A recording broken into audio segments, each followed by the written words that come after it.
करते हैं, तब उस साधना के दौरान गैया का जो सेंसर है, होठ रूपी सेंसर, यह हमारे शरीर की विकृतियों को जान लेती है। और जानने के बाद जब वह गोचर स्थानों पर जाती है, चारागाह में जब जाती है, तब वहां जाकर के खासकर उन्हीं वनस्पतियों को ढूंढती है जिन वनस्पतियों में हमारे शरीर के असंतुलन का निवारण हो। और फिर जब हम उसका गोबर, गोमूत्र और दूध, इन तीनों में किसी एक का या तीनों का जब हम सेवन करते हैं, जब गव्यों को हम अपने शरीर में धारण करते हैं, तब इन गव्यों से हमारे शरीर का संतुलन बन जाता है। जो बीमारियां आई है, ये बीमारियां जड़ मूल से नष्ट हो जाती हैं। तो यह जो भाव है गाय का मनुष्य के प्रति, यह भाव, और उस वनवासी माँ ने जो माँ होने की दृष्टि मुझे दिखलाई, उस माँ में और इस माँ में क्या फर्क है। उस माँ ने भी अपने बच्चे के स्वास्थ्य के लिए, निरोगी होने के लिए एक खुद वनस्पतियों का सेवन की। उस बच्चे की अवस्था, उस बच्चे की बीमारी को समझकर। और इस गौ माँ ने भी तो यही किया है। हमें हमारे शरीर को समझकर चारागाह में जाकर ऐसी वनस्पतियों को खाकर आई है, और हमारा शरीर जैसे दूध से, दुग्ध से, जैसे गोमय से और जिस प्रकार के गौमूत्र से निरोगी हो सकता है, उसको प्रदान किया है। तो यह माँ और यह माँ, इन दोनों माँ में क्या अंतर है? दोनों माँ का भाव तो एक ही है। दोनों माँ में तो एक ही वात्सल्य है। दोनों माँ के पास तो एक ही ममता है। दोनों माँ के पास बच्चों के पालन का तो एक ही विज्ञान है। शायद मुझे लगता है कि ऋषियों ने गौ माँ के शरीर में छुपे हुए इस उत्कृष्ट विज्ञान को समझा होगा, और समझने के बाद ही सतयुग काल में यह धारणा भारत में बनी होगी कि यह जो गौ है वह भी हमारी माँ है। और सतयुग से लेकर आज तक, कलयुग के दूसरे चरण तक, हम मनुष्य में जो गाय के प्रति जो मातृत्व की जो भावना है, माँ का जो प्रेम है, वह आज तक कम नहीं हुआ, क्योंकि वह हमारे शरीर के रक्त के एक एक बूंद में समाहित है। हमारे देश की गैया को चाहे कितना भी कष्ट हो, हम उन्हें बचाने के लिए चाहे जितने भी लाचार हों, लेकिन मन से जो भावना है, मन में जो अगाध प्रेम है मातृत्व का, वह कभी भी समाप्त नहीं हो सकता। क्योंकि कोई भी फर्क नहीं है जन्म देने वाली माँ में और यह पालन पोषण और निरोगी जीवन प्रदान करने वाली माँ में। तो यह जो गैया है वह बिल्कुल माँ है। इसे आप चाहो तो आज के विज्ञान के दृष्टिपटल पर इसी तरह से सिद्ध कर सकते हो, सत्यापित कर सकते हो। अगर आपके घर में भी गाय है, बिल्कुल शुद्ध विशुद्ध भारतीय नस्ल की अगर गाय है, तब उस गौ माँ के सामने जाकर प्रातः आप प्रार्थना करके एक बार देखो। आप अगर उस गैया को विचरण करने के लिए आपने चारागाह में छोड़ा है, अगर आपने जंगलों में छोड़ा है, अगर वनस्पति उद्यानों में उस गैया को छोड़ा है, मैं निश्चित रूप से कह सकता हूँ कि वह गैया आपके शरीर में जितना कुछ संतुलन है, जितनी कुछ बीमारियाँ हैं, ये सभी बीमारियों से संबंधित वनस्पतियों को चरकर आएगी। और अगर आपने उस गैया का दूध, गौमूत्र और गोबर का सेवन कर लिया तो गारंटी मानो बिना औषध के आपकी चिकित्सा हो जाएगी। इतनी अद्भुत है हमारी गाय, बिल्कुल हमारी माँ की तरह, उसी माँ की तरह जिस माँ ने हमें यह शरीर प्रदान किया है, यह जीवन दिया है। इस सत्य को, इस विज्ञान को ऋषियों ने समझ कर के ही भारत भूमि पर जो गाय का सम्मान है वह माँ के रूप में स्थापित किया। इसलिए हम भारतवासी कभी भी किसी भी परिस्थिति में हम अपनी इस माँ को भूल नहीं सकते हैं, इस माँ को खो नहीं सकते हैं। हमारे मन से कभी भी गाय के प्रति जो मातृत्व की भावना है वह मिट नहीं सकता है। पिछले लगभग 500 वर्षों से यह अथक प्रयास किया जा रहा है विश्व की माफिया शक्तियों के द्वारा, विश्व में जो लुटेरे शक्तियां हैं, इन लुटेरे शक्तियों द्वारा पिछले 500 सालों से अथक प्रयास किया जा रहा है कि भारत भूमि से गाय समाप्त हो जाए, भारत भूमि पर गाय ना रहे।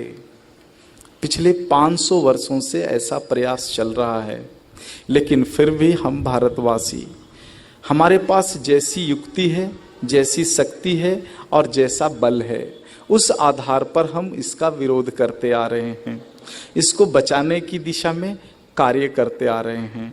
मुझे खुशी होता है कि पिछले कुछ वर्षों से, 4-5 वर्षों से गाय की रक्षा के दिशा में बड़ी तेजी के साथ हमारे देश में कार्य हुआ है, बड़ी तेजी के साथ गाय का संवर्धन हुआ है और बड़ी तेजी के साथ फिर से हम अपनी गाय को समझना शुरू किए हैं। और अब बहुत जल्दी समय आने वाला है, शायद 10 साल 15 साल लग सकता है, जब हम भारतवासी फिर से माँ में छिपे हुए मातृत्व की भावना को समझ लेंगे और उसके बाद का ही जो भारत उदित होगा, उदय होगा, वह निरोगी भारत होगा। भारत सदियों से निरोगी रहा।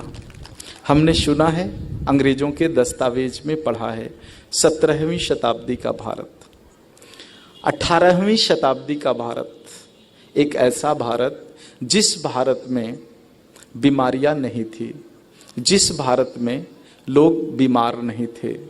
अंग्रेजों के दस्तावेज कहते हैं कि 17वीं और 18वीं शताब्दी का भारत दुनिया के मानचित्र में एक ऐसा भारत था जिस भारत के लोगों को कोई भी गंभीर बीमारियां नहीं थी और भारत में स्थापित चिकित्सा पद्धतियां भी इतनी सुदृढ़ थी, इतनी अच्छी थी कि मनुष्य अगर अपनी गलतियों के कारण अगर बीमार पड़ जाए और किसी भी तरह की अगर बीमारी हो जाए, किसी भी तरह की अगर दुर्घटना हो जाए, तब उससे निपटने के लिए भारत के सभी गांवों में एक वैद्य हुआ करते थे। एक ऐसा वैद्य जो गांव की वनस्पतियों के जानकार हुआ करते थे, गांव में जितनी भी वनस्पतियां हैं उनको जानते थे और उनका मानवीय शरीर पर प्रयोग करना भी जानते थे। तो ऐसे वैद्य हमारे भारत के सभी गांवों में हुआ करते थे। जब गांव का कोई भी व्यक्ति या शहर का कोई भी व्यक्ति बीमार पड़ जाए, अपनी गलतियों से स्वयं रूपी बीमार इस भारत भूमि पर कोई नहीं था, लेकिन कुछ अति कार्यों के कारण अगर मनुष्य बीमार पड़ जाए तब उसकी चिकित्सा के लिए प्रत्येक गांव में एक वैद्य हुआ करते थे और उन वैद्यों के पास जो ताकत थी, गाय की ताकत और वनस्पति की ताकत थी। गाय की ताकत और वनस्पति के ताकत के आधार पर लोगों की चिकित्सा हो जाती थी। इसी प्रकार से जो है हमारे देश में कोई भी व्यक्ति बीमार नहीं था। अंग्रेजों के जाने के बाद और अंग्रेजों के शासन के दौरान बड़ी तेजी के साथ इस दिशा के उल्टे रूप में हमारे देश में काम हुआ और आज का भारत गंभीर रूप से बीमार है। आज का भारत कितना गंभीर रूप से बीमार है, इसे कुछ उदाहरणों से समझा जा सकता है।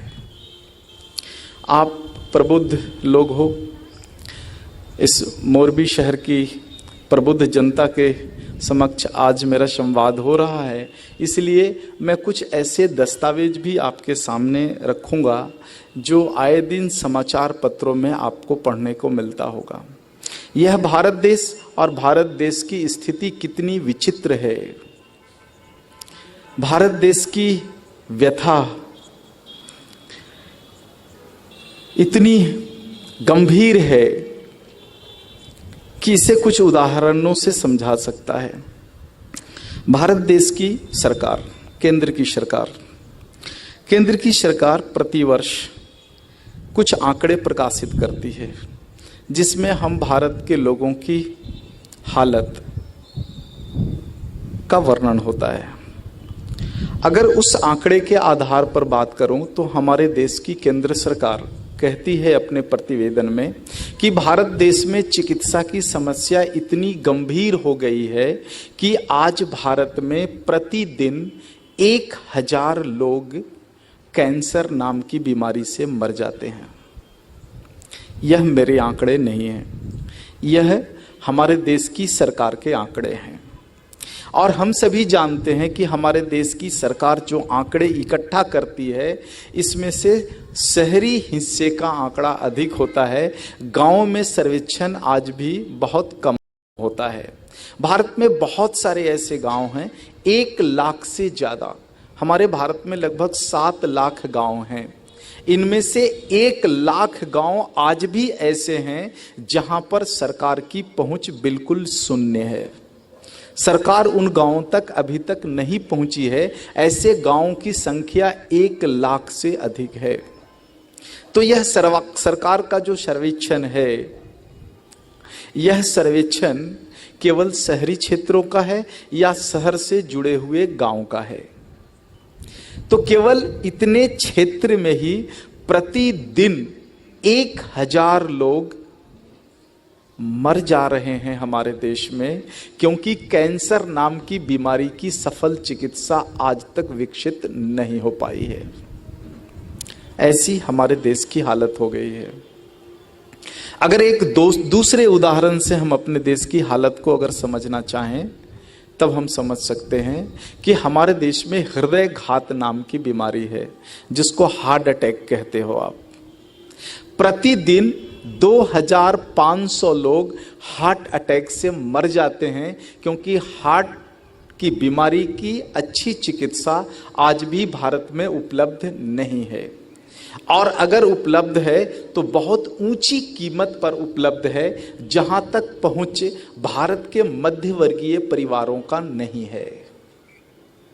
तो हमारे देश में 2500 लोग हार्ट अटैक से प्रतिदिन मरते हैं, क्योंकि हृदय घात की सरल चिकित्सा हमारे देश में उपलब्ध नहीं है। 1000 से ज्यादा लोग कैंसर से मर जाते हैं, क्योंकि कैंसर की चिकित्सा आज उपलब्ध नहीं है। इसके आगे जो कुछ उदाहरण है वह तो और भी गंभीर है। हमारे देश में वायु की स्थिति, एयर पॉल्यूशन इतना खतरनाक हो गया है कि हमारे देश में 30% लोग, यानी प्रत्येक 100 में 30 लोग ट्यूबरकुलोसिस के मरीज हैं। क्षय रोग जिसको कहते हैं, टीबी। यह श्वसन तंत्र और फेफड़े का एक गंभीर रोग है, जिससे व्यक्ति जीवन भर बाहर नहीं निकल पाता है। तो यह ट्यूबरकुलोसिस नाम की जो बीमारी है, भारत के 30% जनसंख्या को है। टीबी हो जाने के बाद जल्दी मृत्यु नहीं आती, लेकिन शरीर इतना कमजोर होता है कि इस शरीर से कुछ भी काम नहीं लिया जा सकता है। आप में काम करने की क्षमता, चलने की क्षमता और सोचने की क्षमता, ये तीनों क्षमताएं नष्ट हो जाती है। तो ऐसी बीमारी ट्यूबरकुलोसिस आज भारत की 30% जनसंख्या को है। और इसी में से एक सत्य और हमारी सरकार कहती है कि माइल्ड टीबी भारत की लगभग 80% जनसंख्या को है। प्रत्येक 100 में 80 लोग भारत में ऐसे हैं जिन्हें माइल्ड टीबी है। माइल्ड टीबी का अर्थात हुआ श्वसन तंत्र का प्राथमिक रोग। हाँ, श्वसन तंत्र जो है उसका प्राइमरी डिजीज जो है वो भारत की 80% जनसंख्या को है। इससे भी जो गंभीर आंकड़ा हमारी सरकार देती है, वो सरकार कहती है कि हमारे देश में बांझपन की स्थिति बहुत ही खराब है, बहुत ही दयनीय है। भारत की 30% बेटियां शादी होने से पहले, वैवाहिक जीवन में बंधने से पहले ही बांझ हो चुकी हैं। वह विवाह के बाद मां नहीं बन सकती। इसी में से निकला हुआ एक और आंकड़ा है कि हमारे देश के युवा जो बिल्कुल अभी शादी के लायक हैं, कुछ दिनों में जिनका विवाह होने वाला है, 100 में 25 युवा विवाह से पहले ही नपुंसक हो गए हैं। हमारे देश की स्थिति आज इतनी गंभीर है। हमारी बेटियां बांझ हो गई, हमें पता नहीं। हमारे बेटे नपुंसक हो गए, हमें पता नहीं। हमारे घर का कोई भी सदस्य कभी भी हार्ट अटैक से मर सकता है, पता नहीं। हमारे घर में कैंसर का मरीज कभी भी कोई हो सकता है, पता नहीं। शायद हमारे घर में ट्यूबरकुलोसिस का मरीज है, हमें पता नहीं। भारत की जो दयनीय स्थिति है, इसके कुछ नमूने मैंने आपके सामने रखे हैं, और ये आंकड़े मेरे नहीं हैं। ये आंकड़े जो है वो भारत सरकार का है, और भारत सरकार के अंतर्गत काम करने वाले कुछ हेल्थ एजेंसियों के हैं, जो प्रतिवर्ष स्वास्थ्य के दिशा में क्षेत्र में बराबर सर्वेक्षण का काम करते रहते हैं। तो आज यह भारत 17वीं 18वीं शताब्दी का भारत और आज का भारत, इतना अंतर है। 17वीं 18वीं शताब्दी के भारत में कोई भी व्यक्ति बीमार नहीं था, और आज विज्ञान का युग है। हम कहते हैं विज्ञान का युग है।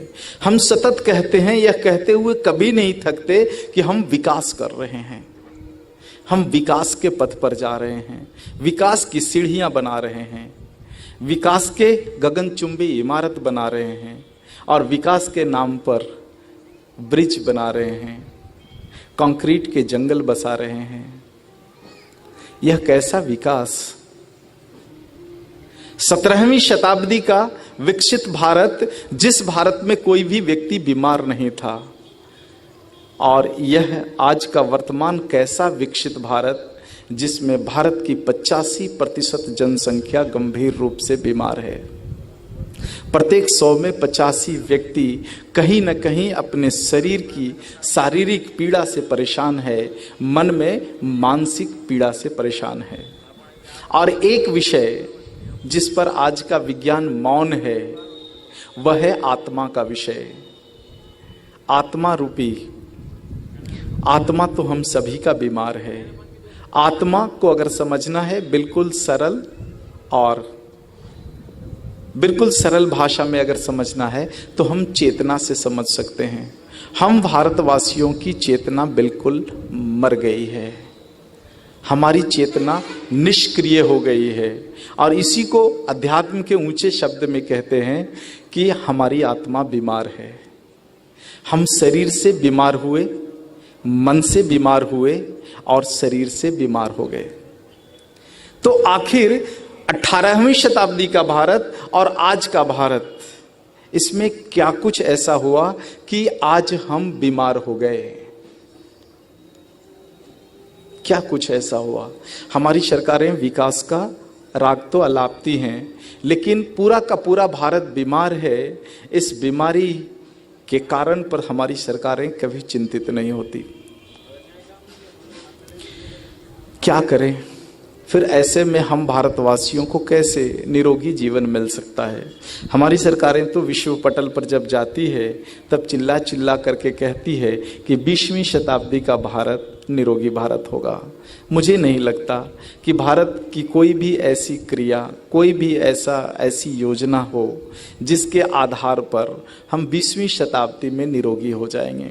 हाँ, 20वीं शताब्दी में ऐसा जरूर होगा कि हर सड़क के चौराहे पर एक हॉस्पिटल मिलेगा, और हर सड़क के एक चौराहे पर एम्बुलेंस जरूर मिलेगा। ऐसा भारत जरूर 20वीं शताब्दी में बन सकता है, लेकिन निरोगी भारत बनेगा, ऐसी कोई योजना और परिकल्पना सरकार की हो, ये मुझे समझ में नहीं आता। हमारे सरकार का जो स्वास्थ्य बजट है, हेल्थ बजट, ये प्रति वर्ष बढ़ते जाता है। इस साल गुजरात सरकार ने 24,000 करोड़ का हेल्थ बजट आवंटित किया है। इस साल गुजरात की सरकार गुजरात वासियों के लिए 24,000 करोड़ रुपया आवंटित की है, और इसे स्वास्थ्य के नाम पर या स्वास्थ्य के लिए खर्च किया जाएगा।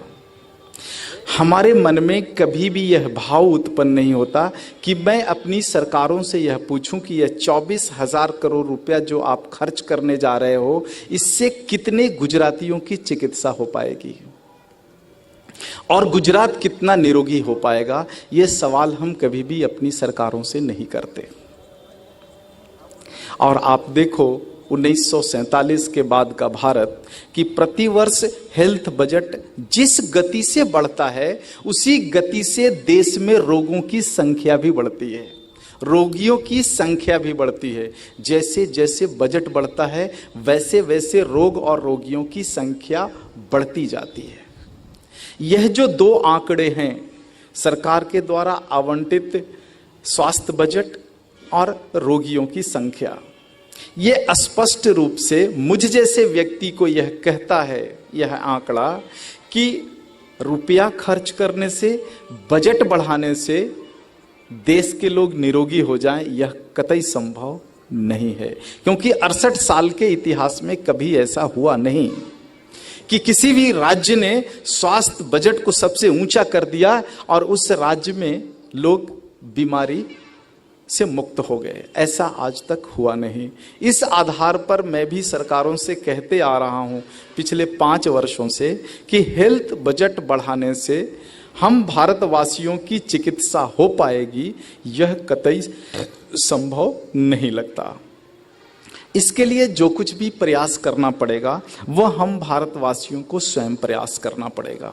17वीं और 18वीं शताब्दी का भारत और उस भारत का विज्ञान अगर समझने की कोशिश करें आप, जैसा मैंने समझा है, अगर इसे समझने की कोशिश मेरी दृष्टि से करो तो हमारे देश में एक ऋषि का ग्रंथ, स्वास्थ्य ग्रंथ आज भी उपलब्ध है, जिसका नाम है अष्टांग हृदयम और अष्टांग संग्रहम। ये 2 ग्रंथ ऐसे हैं जो ऋषि चरक के विश्वविद्यालय के विद्यार्थियों द्वारा लिखा गया है। इन 2 ग्रंथों की रचना भारत में लगभग आज से 2000 या 2500 साल पहले हुआ। इस रचना में, इस 2 ग्रंथों की रचना में जितने भी सूत्र, स्वास्थ्य के सूत्र हैं या फार्मूले हैं या समीकरण हैं, ये सारे समीकरण महर्षि वाग्भट नाम के एक बहुत बड़े ऋषि तुल्य वैद्य द्वारा किए गए क्लिनिकल ट्रायल से निकला हुआ है। ऋषि चरक और उनका जीवन, इस पर मैं कल विस्तार से बात करूंगा कि हमारे देश में ऋषि चरक नाम के जो व्यक्ति हुए वह कैसे व्यक्ति हुए, कितने अद्भुत हुए, उनका जीवन कैसा था। आज दुनिया के किसी भी राष्ट्र में आप चले जाएं, अमेरिका हो, यूरोप हो, ऑस्ट्रेलिया हो, अफ्रीका हो, कहीं भी आप चले जाओ और उस देश में जो चिकित्सा पद्धतियां आज उपलब्ध है और विद्यार्थी जिन चिकित्सा पद्धतियों को पढ़ते हैं, उस चिकित्सा के ग्रंथ के पहले पन्ने पर लिखा होता है Rishi Charak is the father of medicine.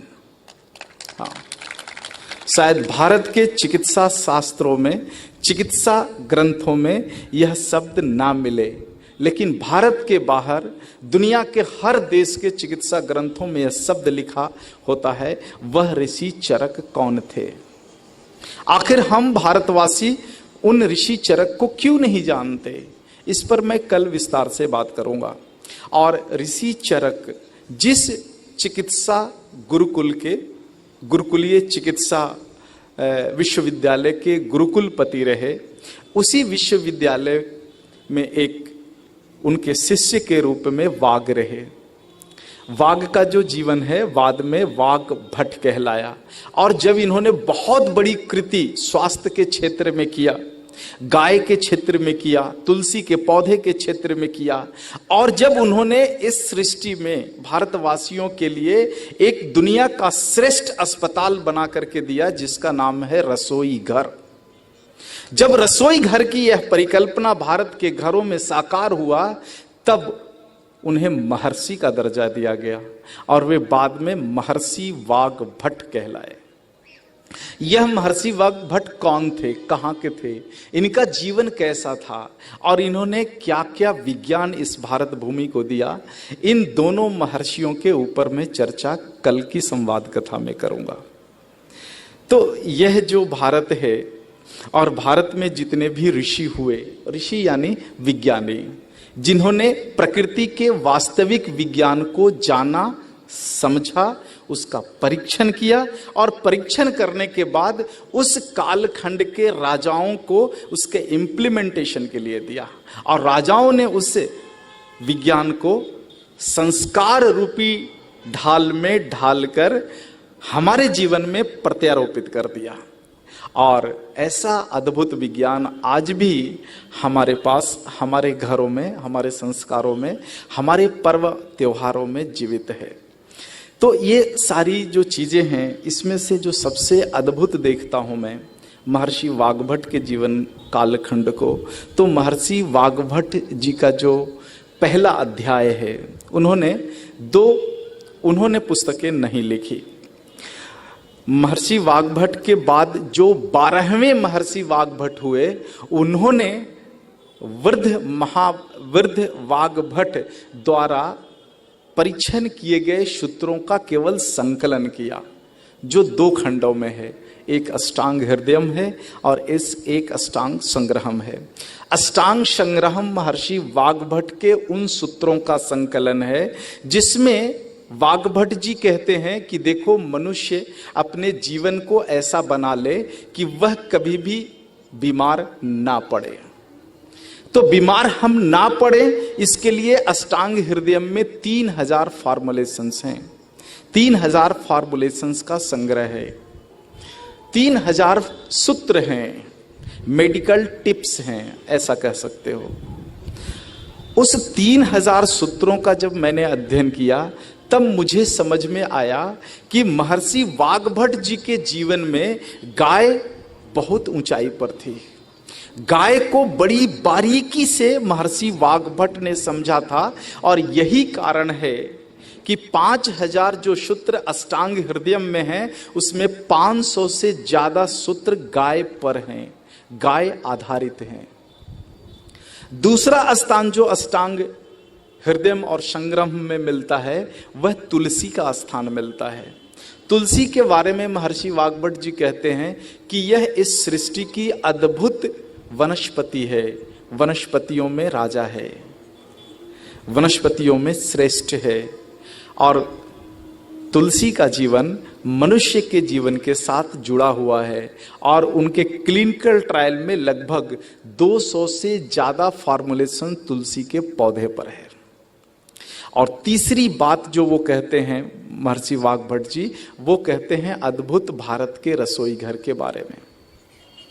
और इन तीनों विधाओं पर उनका कहना है कि मनुष्य जीवन के लिए, मनुष्य जीवन बीमार ना पड़े, मनुष्य कभी भी किसी बीमारी की चपेट में ना आए, इसके लिए मनुष्य के जीवन में जो गाय है, यह मनुष्य के लिए प्रथम सुरक्षा चक्र है। दूसरा जो सुरक्षा चक्र है वह तुलसी वनस्पति है, और तीसरा सुरक्षा चक्र है वह हमारे घर का रसोई घर है। तो रसोई घर की परिकल्पना उन्होंने की, उसकी डिजाइनिंग किया, उसका बनावट तैयार किया कि एक ऐसा रसोई घर जो सृष्टि का सबसे उच्च कोटि का अस्पताल हो, उसकी लंबाई कितनी होनी चाहिए, मोटाई कितनी होनी चाहिए, उसमें खिड़कियां कितनी होनी चाहिए, खिड़कियां किस तरफ खुलने चाहिए, और उस रसोई घर में भोजन पकाने के लिए चूल्हा कैसा हो, चूल्हा पर रखने वाला बर्तन की डिजाइनिंग कैसी हो, अगर चोखा पकाना है तो चोखा के बर्तन कैसे हों, अगर रोटी पकाना है तो रोटी के तवे कैसे हों, अगर कड़ी बनानी है तो कड़ी के बर्तन कैसे हों, और अगर स्वच्छ जल रखना है तो उसके लिए बर्तन कैसे हों। और फिर उन सब की कलाएं उन्होंने विकसित की, और इन कलाओं में उन्होंने समाहित किया सृष्टि के 48 वन औषधियों का संग्रह, और उन सबको कहा कि यह सभी रसोई घर के अभिन्न अंग हैं।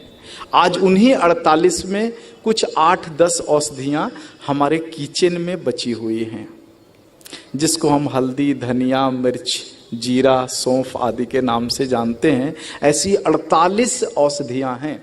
अगर ये 48 औषधियां अगर हो तभी वह रसोई घर कहलाएगा, नहीं तो फिर किचन कहलाएगा। तो आज भारत में गाय हमारे जीवन से चली गई, ऐसा ही उपद्रव हमारे देश में किया गया। तुलसी का पौधा हमारे घर से चला गया, क्योंकि अब तुलसी को रखने के लिए आंगन का प्रावधान हमारे घरों में नहीं होता। तुलसी भी हमारे जीवन से चली गई, और रसोई घर भी चला गया, किचन बच गया है। तो ये 3 सुरक्षा चक्र थे हमारे जीवन में। गाय के बारे में महर्षि वाग्भट जी कहते हैं कि यह मनुष्य जीवन की पहली सुरक्षा चक्र है, इसलिए गैया को कभी भी घर के दरवाजे पर रखो। पुराने भारत में जितने भी आप घर देखोगे, आप लगभग 100 साल पुराना घर अगर कभी आपको देखने को मिल जाए, तब उस घर की वास्तुकला का आप ध्यान पूर्वक निरीक्षण करोगे, तब आप पाओगे कि गाय घर पर, घर के दरवाजे पर ही रहती थी। घर के मुख्य दरवाजे पर ही गौशालाएं होती थी, छोटी छोटी गौशालाएं, 2 गाय की, 4 गाय की।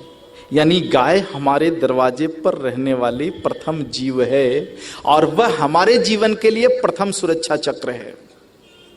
और घरों की बनावट ऐसी होती थी कि मध्य में एक खुला स्थान होता था जिसे हम आंगन कहते हैं, और उस आंगन के मध्य में तुलसी जी का निवास होता था। यह हमारे जीवन के लिए दूसरी सुरक्षा चक्र है।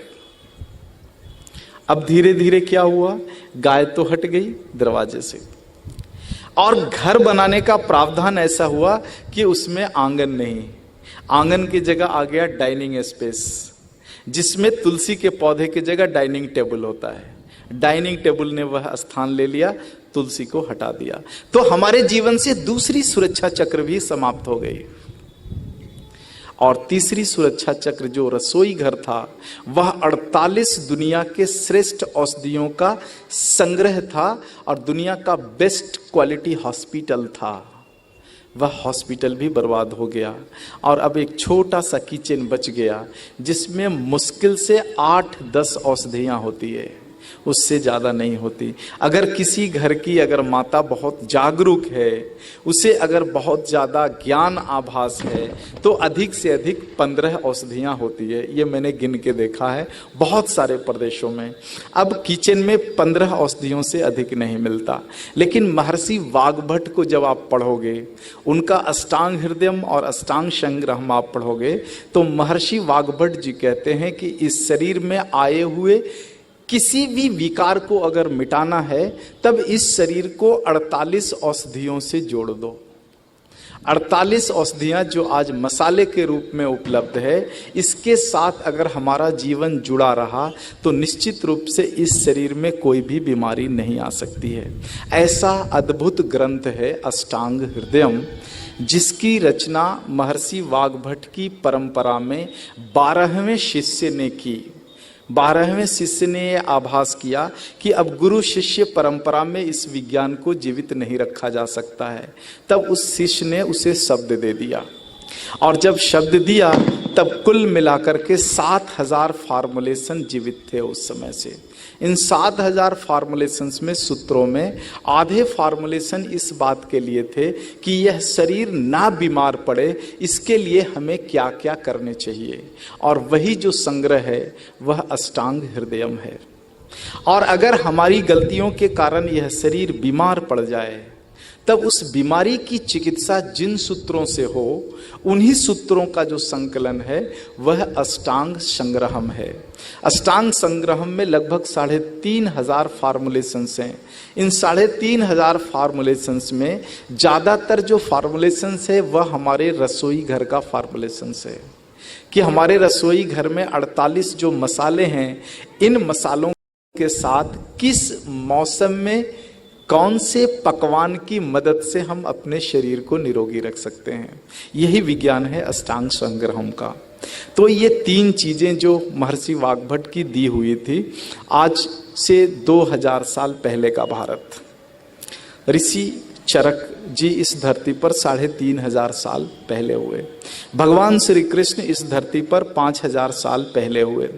भगवान कृष्ण ने जो इस धरती पर जो आणविक युद्ध किया, उस युद्ध के का जो परिणाम था, उसके बाद इस सृष्टि को फिर से निरोगी रूप में बसाने के लिए प्रकृति ने इस धरती को ऋषि चरक दिया।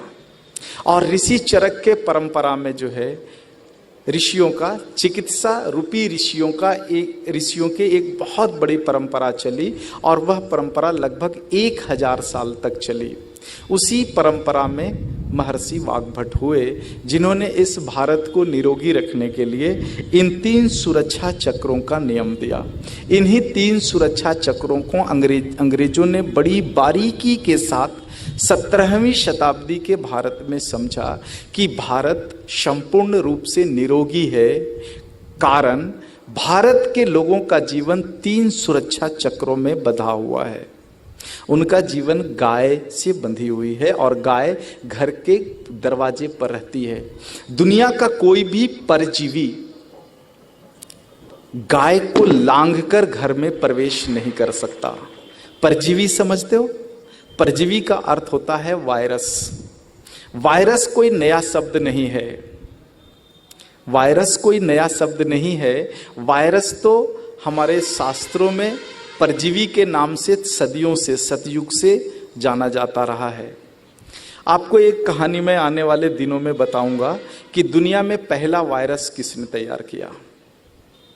आज भी हमारे देश का पुराण गवाह है कि दुनिया का पहला वायरस भगवान शिव ने तैयार किया था और इस दुनिया का दूसरा वायरस भगवान विष्णु ने तैयार किया था। यह वायरस बनाना और उससे रोगों को कष्ट पहुंचाना यह आज के युग की परिकल्पना नहीं है, बल्कि इसका निर्माण तो सतयुग में हो गया था। तो कोई भी परजीवी जिसको आज की भाषा में हम वायरस कहते हैं, यह तब तक घर में प्रवेश नहीं कर सकता जब तक घर के दरवाजे पर गाय हो। गाय कभी भी परजीवी को घर में प्रवेश करने की अनुमति नहीं देती। तो अगर हमारे घर में अगर कोई रोग उत्पन्न करने वाला वायरस अगर प्रवेश करने वाला है और घर के दरवाजे पर अगर गाय है, तो उसकी ताकत नहीं कि वह घर में घुस जाए। और अगर किसी कारणवश किसी युक्ति के आधार पर ऐसा परजीवी अगर घर के अंदर प्रवेश कर जाए और घर के मध्य में अगर तुलसी का पौधा है, तब उस परजीवी की मौत तुलसी के पास ही हो जाती है। तुलसी उसे कभी जीवित नहीं छोड़ता परजीवियों को। वायरस को नष्ट करने की जो दूसरी अद्भुत ताकत है वह तुलसी के पौधे के पास है। इसलिए महर्षि वाग्भट जी ने तुलसी को मध्य सुरक्षा चक्र के रूप में हमारे घरों में स्थापित करवाया। और अगर किसी युक्ति से अगर वह वायरस तुलसी के पौधे को भी पार कर जाए, तुलसी के चपेट से छूटकर अगर आगे बढ़ जाए, तब रसोई घर उसे कभी नहीं छोड़ता, क्योंकि वहां 48 इस सृष्टि के उत्कृष्ट औषध हैं। तो यह 3 सुरक्षा चक्र जिनकी स्थापना वाग्भट जी ने की, गाय, तुलसी और रसोई घर, इसको अंग्रेजों ने बारीकी से समझा कि यह भारत निरोगी है क्योंकि यहां पर 3 सुरक्षा चक्र लगे हुए हैं। जब तक 3 सुरक्षा चक्र टूटेंगे नहीं भारत के सामाजिक जीवन से, तब तक भारत के लोग बीमार नहीं पड़ सकते। और भारत के लोग जब तक बीमार नहीं पड़ सकते, तब तक आप इनको लूट नहीं सकते हो। जब तक भारत के लोग बीमार न पड़ जाएं, तब तक भारत के लोगों को आप गुलाम नहीं बना सकते। इनकी चेतना इतनी ऊंची है, इनकी चेतना इतनी ऊंची है कि ये दुनिया के किसी भी गुलामी के बंधन को ज्यादा दिन तक नहीं झेल सकते, नहीं रह सकते। इनकी चेतना को तोड़ना पड़ेगा, इनकी चेतना को मारना पड़ेगा। चेतना को बिना मारे हुए हम भारतवासियों को रोगी नहीं बना सकते। हम भारतवासियों को कई 100 सालों तक गुलामी के बंधन में जकड़ कर नहीं रख सकते। इस भारत में जो श्रम शक्ति है, इस श्रम शक्ति का अगर शोषण करना है तो भारत के लोगों को बीमार करना पड़ेगा, भारत के लोगों को गरीब करना पड़ेगा, इन्हें लूटना पड़ेगा, इनकी संपत्ति को लूटना पड़ेगा, इनके स्वास्थ्य को लूटना पड़ेगा। कोई भी व्यक्ति अगर धन से मजबूत हो, समृद्ध हो और शरीर से शक्तिशाली हो, उस व्यक्ति को दुनिया की कोई भी ताकत गुलाम बना के नहीं रख सकती है। इसको बड़ी बारीकी के साथ अंग्रेजों ने समझा था और समझने के बाद ही योजना बनाई कि एक एक कर 3 सुरक्षा चक्रों को कैसे तोड़ा जाए। तब उन्होंने पहला आक्रमण भारत की संस्कृति पर गाय पर किया। सबसे पहला आक्रमण। धन बड़ा विषय नहीं था उनके लिए। धन तो मुगल भी बहुत लूट कर ले गए, अंग्रेजों ने भी लूटा, वह बड़ा विषय नहीं था। अंग्रेजों के लिए बड़ा विषय था भारत की श्रम शक्ति का शोषण करना। और इसके लिए भारत की जो पहली सुरक्षा चक्र थी गाय, इस गाय पर आक्रमण शुरू किया। और लंदन के हाउस ऑफ कॉमन्स में एक पहला कानून बना कि भारत में गायों का संवर्धन भारत में भारत के उत्कृष्ट कोटि के नंदियों से होता है।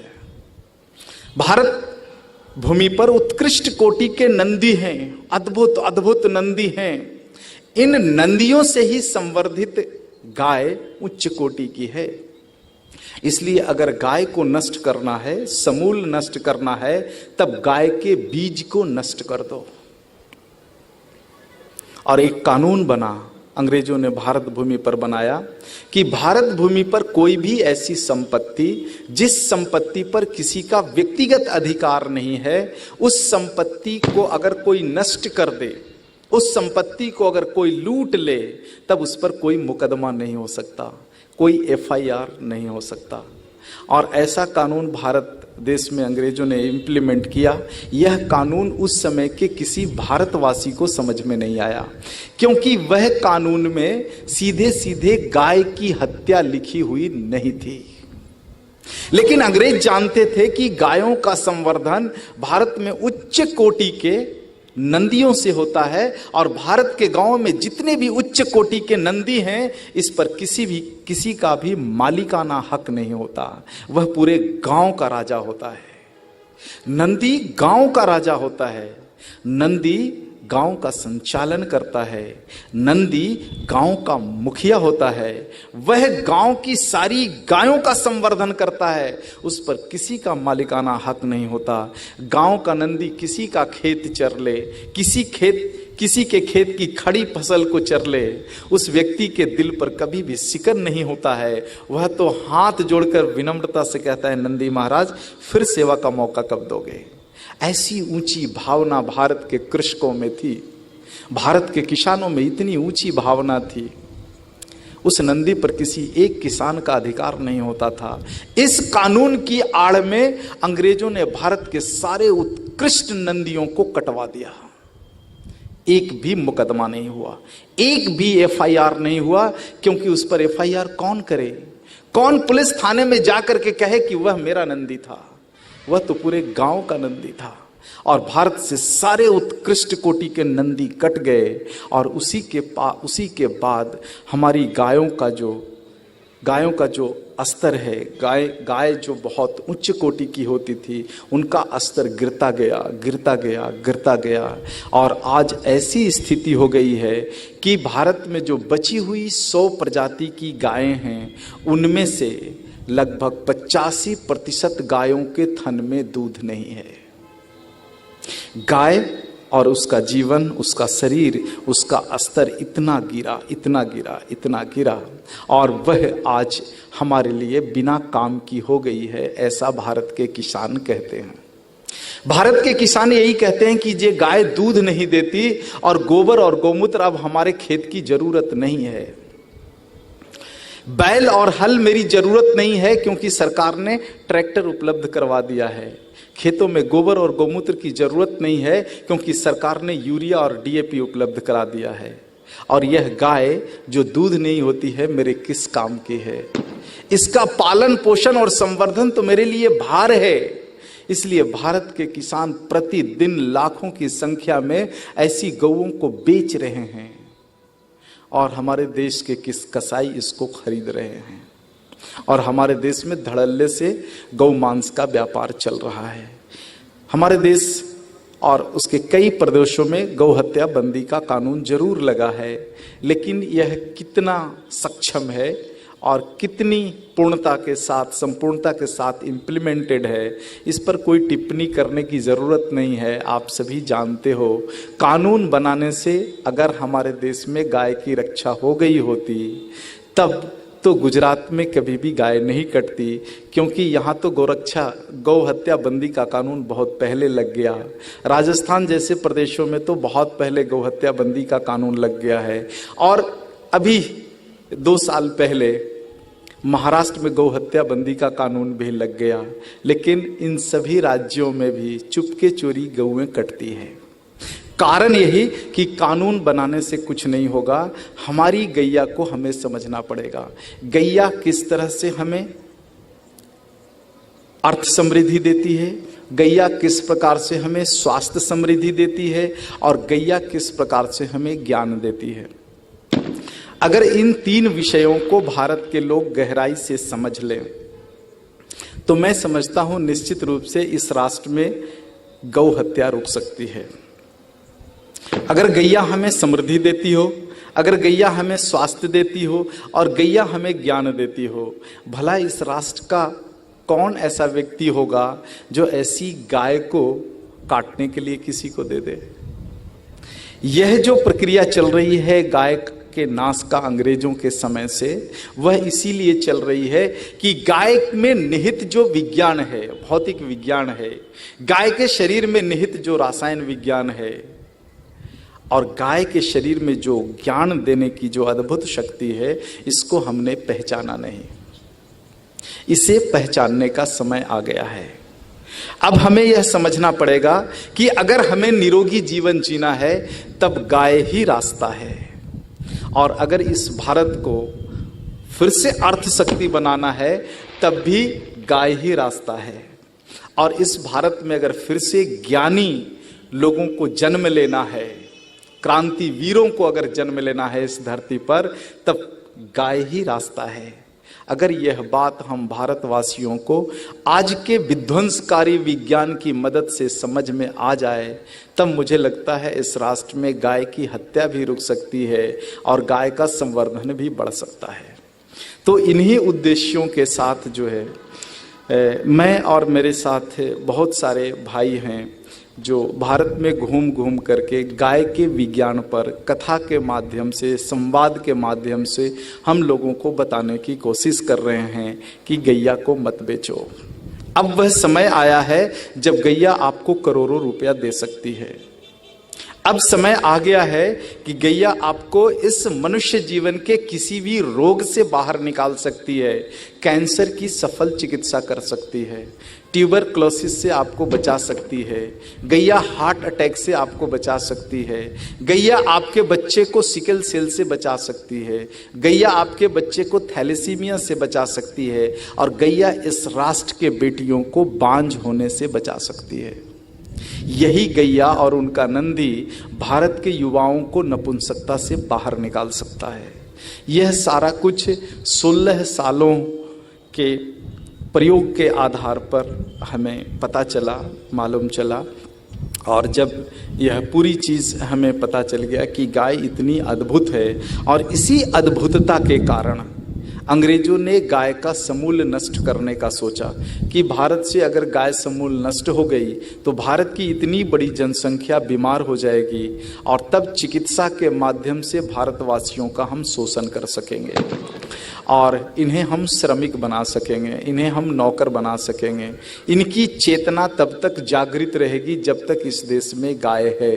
इसलिए गाय को समूल नष्ट कर दो। और यह जो समूल नष्ट करने की क्रिया है वह 1947 के बाद बड़ी तेजी के साथ बढ़ा। जब तक अंग्रेज यहाँ प्रत्यक्ष रूप से थे तब तक गैया कटी, यह तो एक विषय समझ में आता है, लेकिन अंग्रेज जब प्रत्यक्ष रूप से इस राष्ट्र को छोड़कर चले गए, केवल उनका कानून यहाँ पर बचा जो आज तक चल रहा है। इस कानून ने सबसे ज्यादा गैया को काटा है। आप कल्पना करो 1945 का भारत, जब हमारे देश में 34 करोड़ गाय थी और आज का भारत केवल 2 करोड़ गाय बची है। एक गाय का जो जीवन है वो 20 से 23 साल का जीवन होता है, और एक गैया अपने जीवन में लगभग 16 बार मां बनती है। और कई प्रजातियां ऐसी है जिन प्रजातियों में गैया 18 बार मां बनती है। केवल 23 साल के जीवन में जो जीव 18 बार मां बनती हो, उस जीव की जनसंख्या कितनी तेजी के साथ बढ़ सकता है, इसका अंदाजा केवल एक उदाहरण से लग सकता है आपको। 2003 में जब गौशाला का निर्माण कांचीपुरम में मैंने, राजीव भाई ने और साथियों ने मिलकर के किया, उस समय केवल हमारे पास 4 गाय थी। केवल 4 गाय हमारे शंकरापीठ के जगत गुरु ने हमें दिया इस पुण्य कार्य के लिए, और 7 गायें हमने खरीदी। कुल 11 गायें थी। आज 2003, आज 2016, 13 वर्षों में हमारी गौशाला में 11 गाय से आज 400 गायें हो गई है। अंदाजा लगाओ आप कि 1947 का भारत, जिस समय इस देश में 34 करोड़ गाय थी, आज 68 साल हो गए। आज कितनी गाय होनी चाहिए थी? अगर हम भाग्यशाली होते, हमारा देश अगर भाग्यशाली होता और 1947 में गौ हत्या बंदी का राष्ट्रीय कानून अगर बन गया रहता, इस देश में गौ हत्या बंद अगर हो गई रहती, तो आज का भारत कितनी गायें होती? इसका गणित हमने लगाया। वह गणित कहता है कि 38,000 लाख गायें इस धरती पर होती। लेकिन दुख कि आज भारत में केवल 3 करोड़ गाय बची है, और शुद्ध नस्ल की अगर बात करूं तो केवल 2 करोड़ गाय बची है। अगर ऐसा हुआ रहता 1947 में, तब आज भारत की आर्थिक ताकत कितनी ऊंची रहती, इस पर भी गणित हमने लगाया। क्योंकि 1947 का भारत 1 रुपया बराबर 1 डॉलर था। रुपया और डॉलर दोनों बराबर थे, समकक्ष थे। आज 68 सालों में जो हमने गायों को खोया है, उससे जो हमारी आर्थिक ताकत गिरी है, कितनी गिरी है? आज 65 रुपया में 1 डॉलर मिलता है। अगर हम भाग्यशाली होते और इस राष्ट्र में 1947 में ही गौ हत्या बंदी का राष्ट्रीय कानून अगर बन गया रहता, तो जो गणित कहता है वह कहता है कि आज भारत की जो संपत्ति है, भारत में जो आर्थिक विकास है, भौतिक विकास, यह अमेरिका से 60 गुना अधिक होता। यानी 1 रुपये में 60 डॉलर मिलता। अंदाजा करो, एक कल्पना करो कि हमने इस राष्ट्र का कितना नुकसान किया है, केवल एक भूल करके कि 1947 में हमने गौ हत्या बंदी का राष्ट्रीय कानून नहीं बनाया। और आज 68 साल होने के बाद हमारे देश के किसी भी प्रधानमंत्री को इतनी ताकत नहीं मिल पाई कि वह इस देश में गौ हत्या बंदी का राष्ट्रीय कानून बना दे। आज भी हमारी वही व्यवस्था है जो व्यवस्था 1947 में थी। आज भी हमारी वही व्यवस्था है जो 18वीं शताब्दी के भारत में थी, अंग्रेजों के गुलामी के दौर में था। समझ में नहीं आता कि यह राष्ट्र कब इस गुलामी से बाहर निकलेगा। इस विषय पर विस्तार से कल चर्चा करूंगा। और आज के संवाद को मैं यहीं पर विराम करता हूं। आप सभी ने बड़े ध्यान के साथ इस कथा संवाद को सुना है। इसके लिए इस कार्यक्रम के जो आयोजक हैं, समर्पण संस्था के सभी साधकों का और उनके गुरुदेव का मैं दिल से आभारी हूँ, उन्हें मैं नमन करता हूँ। कल की कथा अगर आप चाहें तो बिल्कुल समय पर 8:30 बजे शुरू कर सकते हैं और हम निश्चित समय 11 बजे इसकी समाप्ति कर सकते हैं। आज एक दिन समाप्त हुआ है, अभी 4 दिन और कथा है। इन कथाओं का सारांश अगर आप सुनना चाहो तो मैं आपको अभी बता सकता हूँ। इसमें से एक दिन की जो कथा होगी वह महर्षि वाग्भट जी द्वारा दिए गए दिनचर्या के सूत्रों पर मैं करूँगा आपसे बात, कि हमारा जीवन कैसा हो कि हम कभी बीमार ही ना पड़े। और यह बड़ी सरल है। महर्षि वाग्भट जी का जो अष्टांग हृदयम है, उसमें एक अध्याय है दिनचर्या का अध्याय। इस अध्याय में कुल 46 सूत्र हैं, 46 फॉर्मुलेशंस हैं। और उसमें से महर्षि वाग्भट जी कहते हैं कि कोई भी भारत का व्यक्ति अगर इस 46 सूत्रों में से अगर 12 सूत्र भी अपने जीवन में उतार ले तो वह जीवन में कभी भी बीमार नहीं पड़ सकता है। तो ऐसा जो अद्भुत सूत्र है महर्षि वाग्भट जी द्वारा परीक्षण किया हुआ और ऋषि चरक द्वारा प्रतिपादित किया हुआ, ऐसे सूत्रों पर एक दिन मैं बात आपसे करूंगा कि आप भी महर्षि वाग्भट जी के 12 कम से कम 46 में कम से कम 12 सूत्रों को अपने जीवन में उतार लो तो गारंटी आप मेरी मानो, गारंटी महर्षि वाग्भट जी ने तो दे ही दिया है अंतिम सूत्र में, मेरी गारंटी मानो कि कभी बीमार नहीं पड़ोगे। यह तो मैंने अपने जीवन पर अनुभव करके देखा है। पिछले 5 वर्षों से सतत मैं कथा संवाद के लिए भारत के 23 प्रदेशों में घूमता हूँ और लगभग प्रत्येक 2 दिन या 3 दिन पर मेरे जीवन का, मेरे शरीर का भूगोल बदल जाता है। मैं कल मोरबी में आया हूं, 5 दिन की कथा है, 5 दिन यहां रहूंगा, फिर कहीं चला जाऊंगा। वहां 2 दिन की कथा होगी, फिर कहीं चला जाऊंगा, फिर कहीं चला जाऊंगा। मेरे जीवन में हर 2-3 दिन पर भूगोल बदलता है, खान पान बदलती है, जल बदलता है। कभी भी मैं बोतल का और मशीन का पानी नहीं पीता हूं, बल्कि जहां रहता हूं वहां के भूगर्भ का भी पानी पीता हूं।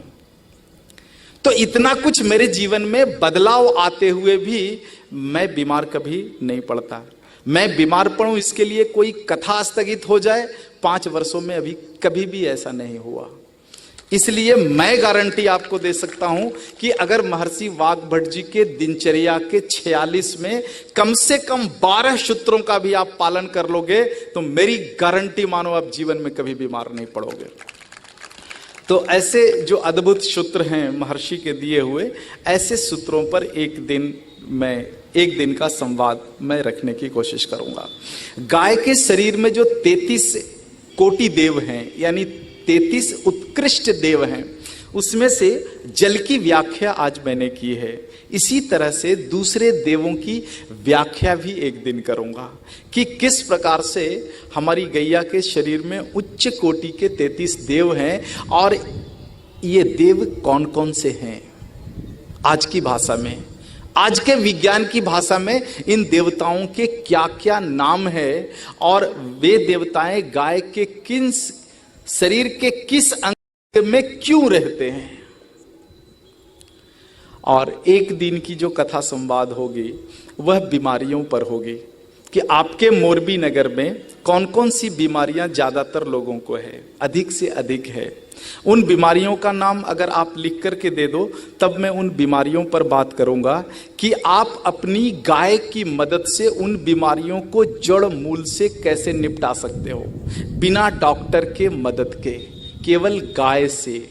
गाय का गोबर, गाय का मूत्र और गाय के दूध, इन तीनों गव्यों की मदद से दुनिया के किसी भी बीमारियों से आप कैसे निपट सकते हो, इस पर एक दिन की कथा संवाद में मैं विषय रखूंगा।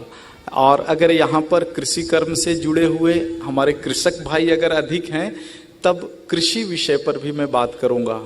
मुझे पता नहीं कि इसमें से कितने लोग कृषि से जुड़े हुए हैं।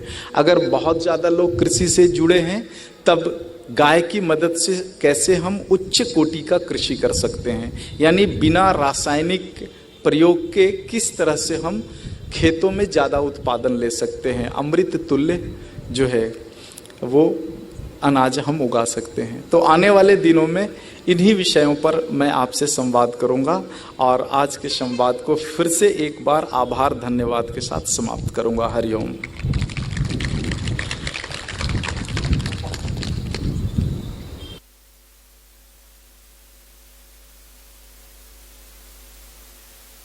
एक विषय मैं भूल गया था, आप एक 5 मिनट शांतिपूर्वक बैठें।